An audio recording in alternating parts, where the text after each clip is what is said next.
Alabama just is they've definitely slowed down on the production of putting defensive linemen in the NFL. Let's not sugarcoat it. The That's past right. couple of years, even under Saban's last couple of years, guys, it wasn't elite. So let's not just say it's a Kalen DeBoer problem or whoever. It's just a problem in general at this point. What's up, everybody? Welcome to T-Town Media. Guys, if you haven't already, make sure to like, share, and subscribe below if you guys like watching videos like this pertaining to Alabama football, recruiting, news, and all this good stuff. And as you guys can see with me today, I have a special guest on here. We're talking about the famous Coach Al Sanders. What you getting on here, brother? Infamous. No, I wouldn't say Infamous. famous, but I appreciate the love, man. Hey, everybody. How you doing? No, so we're on here today talking about Emanuel Ruffin. He decommitted from Colorado, but not even mentioning Alabama being on his list. He's been pretty much all but completely removed.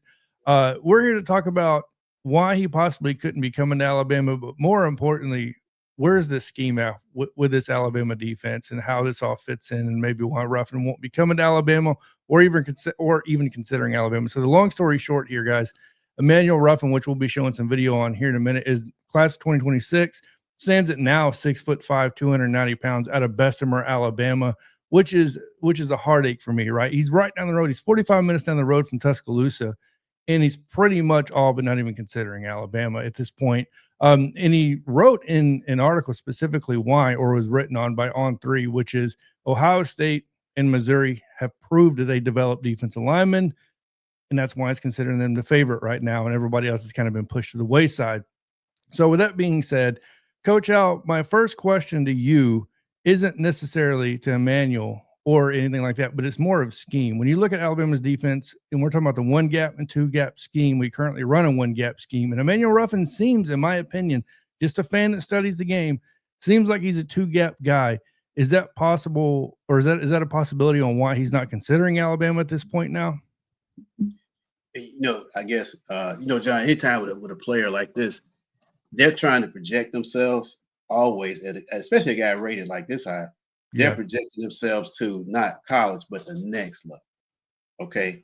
They want to see how because that's what it's about. Now, these guys are a three and done kind of thing, especially if they think they're going to come in early enrollee, get playing time early. So like I said, I haven't done a lot of research on Emanuel, and, but the point I'm trying to make is, what's his camp telling him, what he needs for his future. Okay. A lot of that factors in, as you talk to a ton of recruits, and the influences sometimes are on point, sometimes they're not. Okay. But this guy, with his frame, he could play anywhere really in our defense. He could right now, he fits the body type as a bandit. Yeah, no, absolutely. He can play that true five technique. He kind of looks like 22 for our team. LT. He has that body type. He didn't look like a James Smith type. He looks like an LT type of guy. There he is right there. See, you can see him. Boom. I mean, yeah, no, you're 100% right on the LT. Yeah. I mean, watch this guy's first step, man. He that. Boom.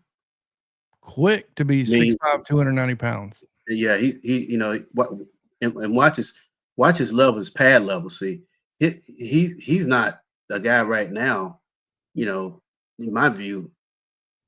Now he plays, look at that. Boom. Yeah. So you want to see a guy would get off like that. At his age, you can develop his hands and things like that, but just natural instincts, good in the box kind of player. He dominates his box at the level of competition that we see on the screen here. That's kind of what you want to see. You kind of start to project in a guy like that.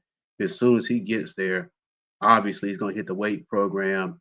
There's going to be some training specific at targeting his body type to his skill set for what you project and you want to do. But I would love to see him wearing crimson and white. Now signing day is coming up in a month, right? Yeah, December is actually gonna be early signing day, and obviously National Signing Day being in February. Yeah, so I totally hear you that he didn't even mention us, man, and he's decommitted. Now the thing about Emanuel, is he going to be an early enrollee? That's the thing. Yeah, Um, that's a good point. I don't know. He may not sign in December since he just decommitted. He may Yeah. wait and do the regular signing period, and if he does, then we may get in the game.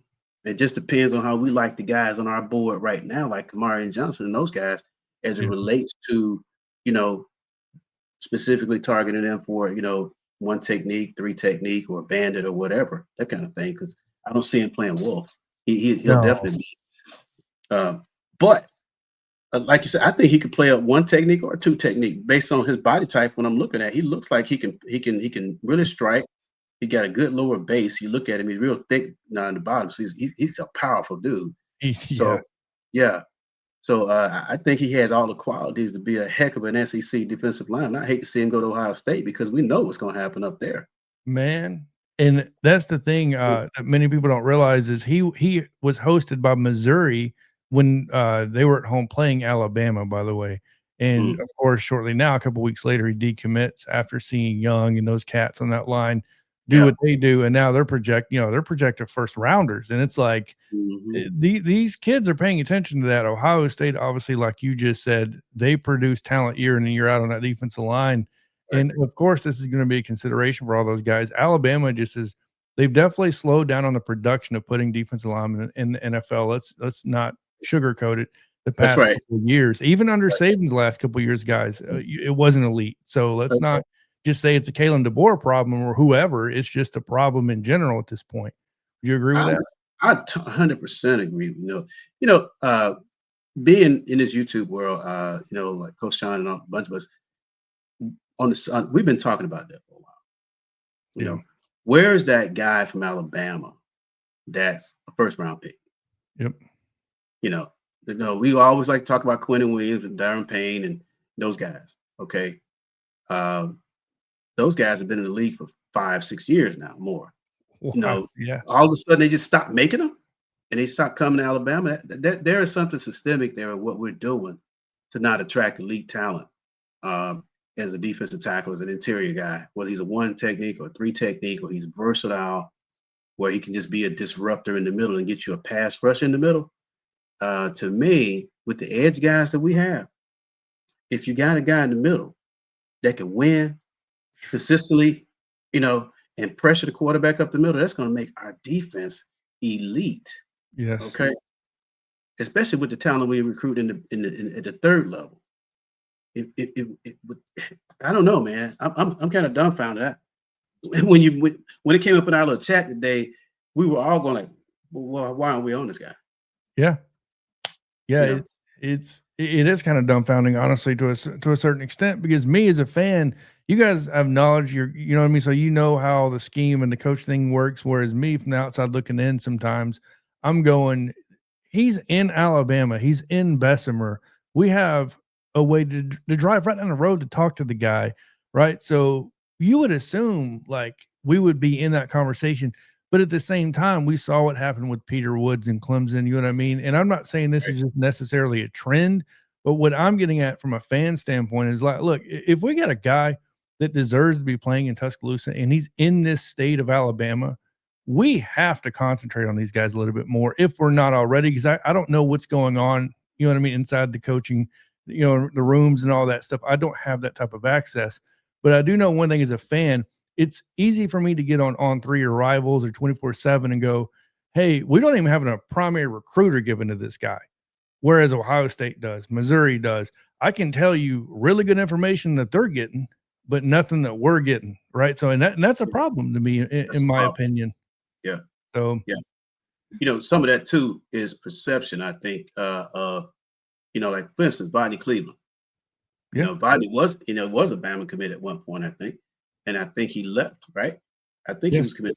Yeah, Yes. I It was think it was good. Saban when Saban, retired. I think that's what kind of changed the calculus there, Yeah. and the board and his staff was still trying to get their act together as far as how they wanted to set up their system. He kind of slipped through the crack. Now he's a Texas commit. I don't know if he's going to be an early commit either. Um, this thing is so fluid now, but talent like that, those are two guys right there, and Kamari and Johnson. 3 guys right there from in-state, okay, and you only get one of them. Yeah. It's Okay, the game is won in the trenches. I'm sorry, you know, and Georgia proved the formula was correct with their interior linemen. And you see that when they are getting elite guys, you know, you can see what their defense is doing. It's kind of not elite. They lost the best guy in the country probably to Texas. He's out there playing as a freshman right now. We tried to get him. freshman. Okay. Yeah. So great conversation, brother. Glad to be on with you, man. You know. Yeah, no, I appreciate it, guys. And look, this is no slap to anybody. You know what I mean, as far as Alabama, the coaching staff, the recruit, evaluate, nothing like that, because we know that Courtney Morgan, the GM, has been doing an outstanding job at evaluating talent, getting some of the right guys in there. We already know that, but it's more along the lines of, you know, let's get a little bit more after these guys. This interior stuff, the defensive line, right? So, as a true fan, like you said, I want to see us win up front. I do miss the Quentin Williams, but even the guys like Deron Payne, Tim Williams, this specialist coming off the edge. We watched Dallas Turner, we watched Will Anderson, those guys come off the edge, and it just seems like we don't have that it factor on that line anymore. And I would really like to get back to that, considering our secondary looks like a monster at this point with how much talent we got back there, and even the incoming linebacker talent we have coming in behind Xavier Griffin. Metz is already there. I mean, it goes on and on. Yeah. So, you know, I do want to kind of piggyback on what you just said about where we're coming from. This is more of a reaction. yeah. And we're just on trying to give you guys content because, you know, John and all us, we talk behind the scenes. You guys don't know, but we really care. And what we want to try to bring to you is our perspective, you know, from different angles. We all look at it and we collaborate, which is a beautiful thing, I think. So we're not throwing shade at the staff. We're just reacting to guys that are in the state that you know we can see from a football content, from pure X's and O's, they will fit. You know, Yes, absolutely. they will fit. Yeah. So, hopefully you guys appreciated this. But Coach Al, any last words before we get off here, brother? No, John, I appreciate you, man. You know that all the time. And roll tide, everybody. There you go, guys. If you haven't already, like I said earlier, make sure to like, share, and subscribe. If you guys want us making any more content on anything specific, make sure to comment that below. But like as always, guys, have a good day and roll down tide.